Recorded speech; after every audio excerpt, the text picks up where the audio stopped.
তোমার মা যখন স্কুল কলেজে যায় তখন তোমার মা একটু ঢং করে মাথার কাপড়টাকে ফেলে দিয়ে হাঁটে, তোমার মার ফ্যাশন। তোমার মাকে মরতে বলো, বেটা দেখো মনটা নাকি কিভাবে বাটাম নিয়ে দাঁড়িয়েছে, কবরে বাটাম না ফাটিয়ে দেয়। বলো তোমার মাকে। তোমার মা বেহায়া হয়ে নগ্ন হয়ে অশিক্ষিত নারীর মতো বাজার ঘাটে যায়। তোমার মা নাকি শিক্ষিতা নারী, তোমার মা নাকি শিক্ষিত নারী, তোমার মা নাকি এমএ পাস ছাত্রী, তোমার মা নাকি তোমাদের এই হাই স্কুল হেড শিক্ষিকা। জি না, আপনাদেরকে অনুরোধ করে বলে যাচ্ছি, এরা শিক্ষিতা নারী নয়, এরা অশিক্ষিতা নারী, এরা বেহায়া নারী, এরা অসভ্য নারী, এরা নোংরা নারী। আল্লাহ বলছেন তোমার মা কি জাহিলিয়াতের নারী? তোমার মা কি হিন্দুর মহিলা? তোমার মা কি খ্রিস্টান পরিবারের মহিলা? তোমার মা কি ইহুদিদের নারী? তুমি দেখো না ইউটিউব ফেসবুকে, বেটা ইহুদিদের একটা নীতি আছে, বাড়ি থেকে বের হলেই নোংরা হয়ে বের হয়। তোমার মা এখনো বাজারে আছে। তুমি আমাকে নিয়ে এলে রাস্তা দিয়ে, তুমি আমাকে শঙ্করপুর থেকে খোসালপুর থেকে নিয়ে এসেছো, আমি দেখলাম তোমারই মাটা দাঁড়িয়ে আছে, তোমারই স্ত্রী, তোমারই কন্যা। ওটা কি আমার মা? আমার মা কি জঙ্গিপুর থেকে জেনা করতে নিয়ে এসেছে? আমার স্ত্রীকে জেনা করতে নিয়ে এসেছি শঙ্করপুরে? কার মেয়ে ওটা? আপনাদের মেয়ে, আপনাদের কন্যা। লজ্জা হয় না কেন? খারাপ লাগে না কেন? ইতস্তত হয় না কেন? শরীরকে যা আছে সবই পুজ ভালো নাকি? রক্ত নয় শরীরে? আপনার কন্যা চলাচল করছে, হিসাব দিতে প্রস্তুত থাকেন। মুরব্বী সাহেব আপনাকে বলছি, আপনি তাহাজ্জুদে জান্নাতের চেষ্টা করেন না, ভুল হিসাব।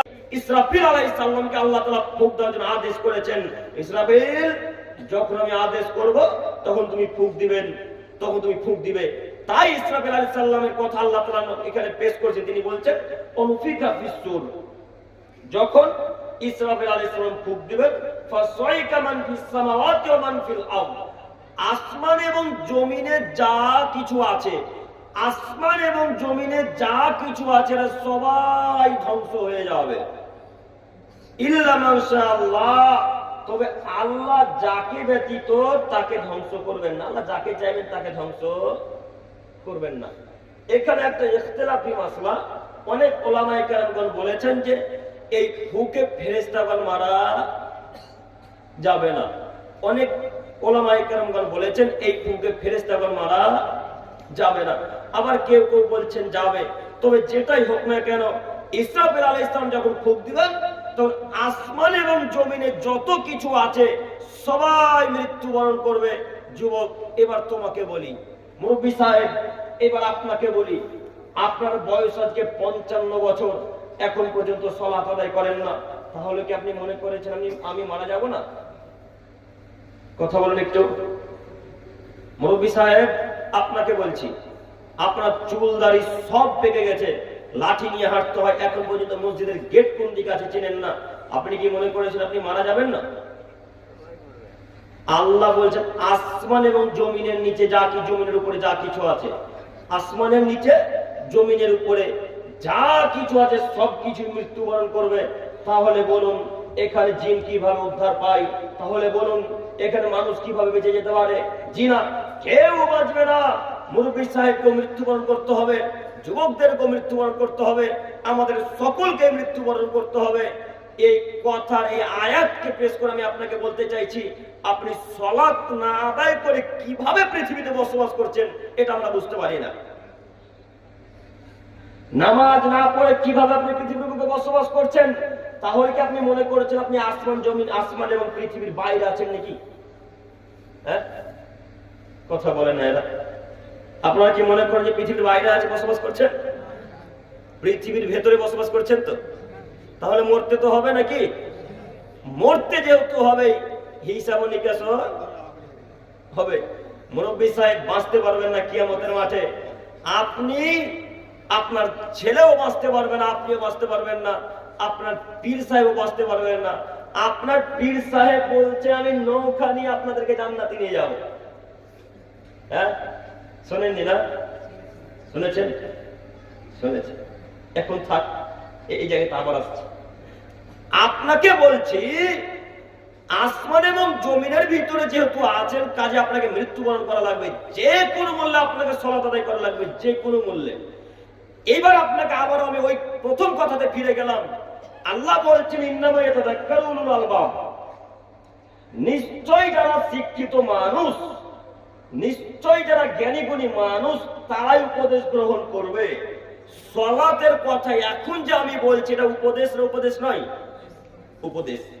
আর আল্লাহ বলছেন ফাখালাফা মিন বাদিহিম খালফ আদাউস সালাত, আদমের ছেলে মেয়ে শোনো, তোমাদের মধ্যে যারা সালাত আদায় করলো আর যারা সালাত আদায় করলো না তারা হলো অশিক্ষিত মানুষ, যারা সালাত আদায় করলো তারা শিক্ষিত মানুষ। আল্লাহ তাআলা বলছেন অতঃপর তাদের পরে এলো অপদার্থের দল আদাউস সালাত, যারা তাদের নামাজকে নষ্ট করে দিল। অত্তাবাউস সাওয়াত, অন্তরের মন মতো চললো, ফাসাউফা ইয়ালকাউনা গাইয়া, অচিরে আমি আল্লাহ তাআলা তাকে জাহান্নামে দিব। একটু আমার দিকে তাকান, আল্লাহ বলছেন যারা সালাত আদায় করে না তারা অশিক্ষিত মানুষ। আল্লাহ বলছেন যারা সালাত আদায় করে না তারা অশিক্ষিত মানুষ। আল্লাহ বলছেন যারা শিক্ষিত মানুষ তারাই উপদেশ গ্রহণ করে। এইবার আপনাকে আমি বলছি, এতগুলো মানুষের মধ্যে যারা সালাত আদায় করে না তারা কি সবাই শিক্ষিত বলতে চাইছেন? যে কথা মানে বুঝতে পারি না আপনাদেরকে, না কথা বুঝতে পারছেন? এরা কি শিক্ষিত মানুষ? এমন কোন মায়ের বেটার মুখে ক্ষমতা আছে বলতে পারে আমি সালাত আদায় করে আমি শিক্ষিত মানুষ? ওকে এই গ্রামে যদি কবর না দিয়ে হাদিস কোরআন দিয়ে বলে না কেন কোন মায়ের বেটা যে আমি সালাত আদায় করে আমি শিক্ষিত? কোন মায়ের বেটা বলুক যে আমি হেড স্কুল, আমি এই স্কুলের হেড শিক্ষক, আমি সালাত আদায় করে যদি কবর না দিয়ে আপনাদের আমতলাতে। কে বলেছো শিক্ষিত? শিক্ষিত তারাই যারা সালাত আদায় করে, শিক্ষিত তারাই যারা নামাজ আদায় করে, শিক্ষিত তারাই যারা পিতা মাতার সাথে ভালো আচরণ করে, শিক্ষিত মানুষ তারাই যারা পাড়া প্রতিবেশী ফকির মিসকিনের সাথে ভালো আচরণ করে। যারা সালাত আদায় করে তারা শিক্ষিত নয়। এই যুবক, এই শোনো, তোমাকে বলছি, তুমি হয়তো এখন মনে মনে বলছো আব্দুল করিম ভাই বলেন কি, আমার মা আমাদের স্কুলের হেড শিক্ষিকা, আমার মা শিক্ষিতা মানুষ নয় মানে? হ্যাঁ, তোমার মা শিক্ষিত নাই, দেখবে তোমার মাকেও শিক্ষিত প্রমাণ করবো। দেখো তোমার মাকে দেখাচ্ছি, তোমার মা যখন স্কুল কলেজে পড়াতে যায় তখন তোমার মায়ের পেট দেখা যায়, যায় না? না যায়। তোমার মা যখন স্কুল কলেজে যায় তখন তোমার মা একটু ঢং করে মাথার কাপড়টাকে ফেলে দিয়ে হাঁটে, তোমার মার ফ্যাশন। তোমার মাকে মরতে বলো বেটা, দেখো মনটা নাকি কিভাবে বাটাম নিয়ে দাঁড়িয়েছে, কবরে বাটাম না ফাটিয়ে দেয়। বলো তোমার মাকে। তোমার মা বেহায়া হয়ে নগ্ন হয়ে অশিক্ষিত নারীর মতো বাজার ঘাটে যায়, তোমার মা নাকি শিক্ষিত নারী, তোমার মা নাকি শিক্ষিত নারী, তোমার মা নাকি এমএ পাস ছাত্রী, তোমার মা নাকি তোমাদের এই হাই স্কুল হেড শিক্ষিকা। জি না, আপনাদেরকে অনুরোধ করে বলে যাচ্ছি, এরা শিক্ষিত নারী নয়, এরা অশিক্ষিত নারী, এরা বেহায়া নারী, এরা অসভ্য নারী, এরা নোংরা নারী। আল্লাহ বলছেন পৃথিবীর মহিলাগণ বাড়িতেই থাকো, পৃথিবীর মানুষ মহিলাগণ তোমাদেরকে বলছি তোমরা শোনো, বাড়িতেই থাকো, জরুরি প্রয়োজন ছাড়া তোমরা ঘর থেকে বেরোবে না। জাহিলিয়াতের যুগের মতো বেহায়া নারীদের মতো অসভ্য বেহায়া নোংরা নারীদের মতো নিজেদেরকে প্রদর্শনীতে রাস্তায় চলাচল করো না। বলো যুবক, তোমার মাকে আল্লাহ বলছেন জাহিলিয়াতের নারী, তোমার মাকে আল্লাহ বলছেন তোমার মা অশিক্ষিত যুগের নারী, তোমার মাকে আল্লাহ বলছেন বেহায়া নারী। কেন? তোমার মা বেপরদা হয়ে চলাচল করে, তোমার মা নোংরা হয়ে চলাচল করে, তোমার মা যখন রাস্তাতে চলে তোমার মার মাথায় কাপড় থাকে না, তোমার মা যখন রাস্তায় চলে তোমার মায়ের বুকে ওড়না থাকে না। তোমার মাকে আল্লাহ বলছেন যারা বেহায়া যুগের মতো নগ্নতা যুগের মতো অশিক্ষিত নারীদের মতো রাস্তায় চলাচল করে, তারা অর্ধ যুগ্ন, তারা নগ্নতা নারী, তারা বেহায়া নারী, তারা জাহিলিয়াতের যুগের মতো। জাহিলিয়াতের যুগে একটা নীতি ছিল, তার রাস্তায় যখন বেরোতো মাথায় কাপড় দিত না, তাদের পেট দেখা যেত, তাদের পিঠ দেখা যেত, তার কোমর দেখা যেত। তোমার মা কি জাহিলিয়াতের নারী? তোমার মা কি হিন্দুর মহিলা? তোমার মা কি খ্রিস্টান পরিবারের মহিলা? তোমার মা কি ইহুদিদের নারী? তুমি দেখো না ইউটিউব ফেসবুকে বেটা, ইহুদিদের একটা নীতি আছে, বাড়ি থেকে বের হলে নোংরা হয়ে বের হয়। খ্রিস্টানদের একটা নীতি আছে, বাড়ি থেকে বের হলে মাথায় কাপড় থাকে না, অর্ধ প্যান্ট পরে বের হয়। তোমার মা কি ইহুদির নারী নাকি? তোমার মা খ্রিস্টানের মহিলা? তোমার মাকে আল্লাহ বলছেন নকরনা ফি বুয়ুতিকুন্না ওয়া তাবারুজনা তাবারুজাল জাহিলিয়াতিল উলা। এই পৃথিবীর মহিলাগণ বাড়িতেই থাকো, জাহিলিয়াতের যুগের মতো, ইহুদিদের মতো, খ্রিস্টানদের মতো, হিন্দুদের মতো, সাঁওতালদের মতো তোমার মা, তোমার স্ত্রী, তোমার কন্যা রাস্তাঘাটে বের হবে না। একথা আল্লাহ বলছেন। এখন যত পুরুষের মহিলা এই মেলাতে ঘুরছেন, এই শঙ্করপুরে যত মানুষ রাস্তাঘাটে আজকে ফুচকা জিলাপি খাচ্ছে, এরা কেউ শিক্ষিত নারী নয়, এরা কেউ শিক্ষিত নারী নয়, এরা কেউ শিক্ষিত নারী নয়। আমি আব্দুল করিম চেয়ারে বসেছি, এমন কোন মায়ের বেটা বলতে পারে আমার মা শিক্ষিত নারী? এমন কোন মায়ের বেটা বলতে পারে আমি শিক্ষিত নারী? এমন কোন স্বামী বলতে পারে আমার স্ত্রী শিক্ষিত নারী? ওকে আবার বলে যাচ্ছি, কবর না দিয়ে আয়াত দিয়ে আমি আবার বলে গেলাম। দেখো যুবক, কথা মিলাও তুমি। আমি তোমার সাথে কেসা কাহিনী বলতে আসছি তোমার হুজুরের মতো। তোমাকে দেখাচ্ছি, দেখো তোমার মা ওই যে সকাল সন্ধ্যায় পাঁচটার সময় ঝুড়ি জিলাপি কিনতে বেরিয়েছে, এখন প্রায় 11টা 11:30 বাজে। তোমার মা এখনো বাজারে আছে। তুমি আমাকে নিয়ে এলে রাস্তা দিয়ে, তুমি আমাকে শঙ্করপুর থেকে খোসালপুর থেকে নিয়ে এসেছো। আমি দেখলাম তোমারই মাটা দাঁড়িয়ে আছে, তোমারই স্ত্রী, তোমারই কন্যা। ওটা কি আমার মা? আমার মা কি জঙ্গিপুর থেকে জেনা করতে নিয়ে এসেছে? আমার স্ত্রীকে জেনা করতে নিয়ে এসেছি শঙ্করপুরে? কার মেয়ে ওটা? আপনাদের মেয়ে, আপনাদের কন্যা। লজ্জা হয় না কেন? খারাপ লাগে না কেন? ইতস্তত হয় না কেন? শরীরকে যা আছে সবই পুজ ভালো নাকি? রক্ত নয় শরীরে? আপনার কন্যা চলাচল করছে, হিসাব দিতে প্রস্তুত থাকেন। মুরব্বী সাহেব, আপনাকে বলছি, আপনি তাহাজ্জুদে জান্নাত পেতে চেষ্টা করেন না, ভুল হিসাব। আপনাকে বলে যাচ্ছি, তাহাজ্জুদে জান্নাত পেতে চেষ্টা করেন না, ভুল হিসাব। আপনি হয়তো মনে করছেন আমার স্ত্রী ঝুড়ি জিলাপি কিনবে, আমার স্ত্রী ফুচকা খেয়ে আসবে, রাতের বেলায় তাহাজ্জুদে জান্নাত কিনে নেব। জান্নাত কি এত সহজ নাকি? হ্যাঁ, জান্নাত এত সহজ যে আপনি স্ত্রীকে পেট পিট দেখে জাতিকে জাহান্নামের দিকে ঠেলে দিয়ে রাত 3টা 2:30টার সময় তাহাজ্জুদে জান্নাত পেতে চাইছেন? জি না, অসম্ভব।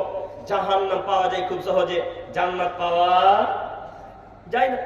জাহান্নাম খুব সহজে পাওয়া যায়। একটু জাহান্নাম কিভাবে পাওয়া যায় আপনাকে দেখাচ্ছি। আপনাকে আমি দেখাচ্ছি। স্ত্রীকে আবার এখন বাজার ঘাটে পাঠিয়ে দেন, জাহান্নাম নিশ্চিত। আজকে সালাত আদায় করিয়েন না, জাহান্নাম নিশ্চিত। এখনই প্যান্টটা তাখন নিচে পড়েন, জাহান্নাম নিশ্চিত। এখন আপনার কন্যাকে রাস্তাঘাটে জিন্সের প্যান্ট পরে পাঠিয়ে দেন, জাহান্নাম নিশ্চিত। আর জান্নাত যদি পেতে চান তাহলে খুব কষ্ট করে পাওয়া যাবে। কিভাবে কষ্ট? 5 ওয়াক্ত সালাত আদায় দিয়ে জান্নাত কিনতে হয়, পিতামাতার সাথে সম্মান শ্রদ্ধা করে জান্নাত কিনতে হয়, বাড়িতে স্ত্রীকে রেখে জান্নাত কিনতে হয়। এখন আপনার স্ত্রীও বাজারে ঘুরে, আপনার কন্যাও বাজারে ঘুরে, আপনার পুত্রবধূ বাজারে ঘুরে। এরা নাকি সবাই হিন্দুদের মহিলা, এরা নাকি কেউ শঙ্করপুরে মুসলমানের নয়, এরা নাকি সবাই ইহুদিদের মতো। যদি মুসলমানের কন্যা হতো তো এখন বাজারে ঘুরতে পারতো? আমি এদেরকে কথা বোঝাতে পারি না। ঘুরতে পারতো গো? কথা বলতে ভয় লাগছে নাকি? ভয় লাগছে? চেয়ারে যে আমি আছি গো, মারলে আমাকে মারবে শঙ্করপুরের মানুষ, আপনাদেরকে মারবে কি? তো কথা বলতে ভয় লাগছে কেন? আপনাকে বলছি, একটু উদাহরণ দিয়ে চলে যায়। আমি প্রায় দিন এই কথাটা বলি যেন আপনার ব্রেন খুলে, তো ব্রেনই যে খুলে না। এরপরেও বলি, দেখি খারাপ লাগে কিনা। এই ছেলে, তুমি তাকাও তো, তুমি নতুন বিবাহ করেছো, আজকে 2 মাস হলো। তুমি অক্টোবরের প্রথম দিকে বিবাহ করেছো, কিংবা তারও আগের মাসে আগস্টের দিকে বিবাহ করে তুমি ফারাক্কা থেকে শঙ্করপুর, কি গ্রামটা নাম তো ভুলে যাচ্ছ, শঙ্করপুর তো, শঙ্করপুরে বিবাহ করে নিয়ে এসেছো। 5,000 টাকা মোহরানা আদায় করে। কত হাজার? 5,000 টাকা দিয়ে মোহরানা আদায় করেছো। তোমার স্ত্রীকে তুমি খাওয়াচ্ছ, তুমি পড়াচ্ছ, তুমি সায়া ব্লাউজ যা যা কিনে দেওয়ার কিনে দিচ্ছ, তুমি তাকে সোনো পাউডার ফেস ওয়াশ সব তুমি কিনে দিচ্ছ, সবকিছু তুমি আদায় করো, মোহরানাও তুমি আদায় করো, আর ধাক্কা মারবে পাড়া প্রতিবেশী? আমি কথা বোঝাতে পারি না। ধাক্কা মারবে পাড়া প্রতিবেশী? আমার কি একটুকু লজ্জা লাগে না? আমার কি একটুকু খারাপ লাগে না? আপনাদের কি একটুকু খারাপ লাগে না যে আমি মোহরানা আদায় করবো, আমি খাওয়াবো, আমি পড়াবো, আমার সব টাকা আমার যারা ধাক্কা মারবে ফুচকাওয়ালা? হ্যাঁ, বাপ বেটা লজ্জা হয় না কেন? বাপ বেটা পাশে নদী আছে, ডুবে যেতে পারো না? আর এই কাপুরুষ সন্তানটাই স্ত্রীকে যখন বিবাহ করে নিয়ে আসে তখন পণ নিয়ে বিবাহ করে এসেছে। পণ বোঝেন কি? হ্যাঁ, কি বলে আপনাদের গ্রামের ভাষায়? যৌতুক। যৌতুক। এরাই বিবাহ করে নিয়েছে। এরা বলছে যৌতুক নিয়ে বিবাহ করে কি সম্মান করবো? আমি একাই হক আদায় করবো, সবাই হক আদায় করো। তাই স্ত্রীকে ফিরি বাজারে ঘুরতে দিয়ে, যে আমি যতদিন দেখলাম এখন দেখুক সবাই, তাই না? একটুকু খারাপ লাগে না? ছি ছি ছি। ঠিক একটু তো খারাপ লাগা উচিত গো, যে আপনি টাকা দিলেন, খাওয়ালেন, পড়ালেন, বাড়িতে আপনার ছাত্রের ধাক্কা মারবেন নাকি গ্রামের লোকে চাচা তোমায় খেলাতে পারে। আপনাকে আমি আবারও বলছি, ওই যে আপনার মেয়ে এখনো চেঁচাচ্ছে, দেখেন আওয়াজ পাচ্ছেন? আপনার মেয়ে এখনো চেঁচাচ্ছে।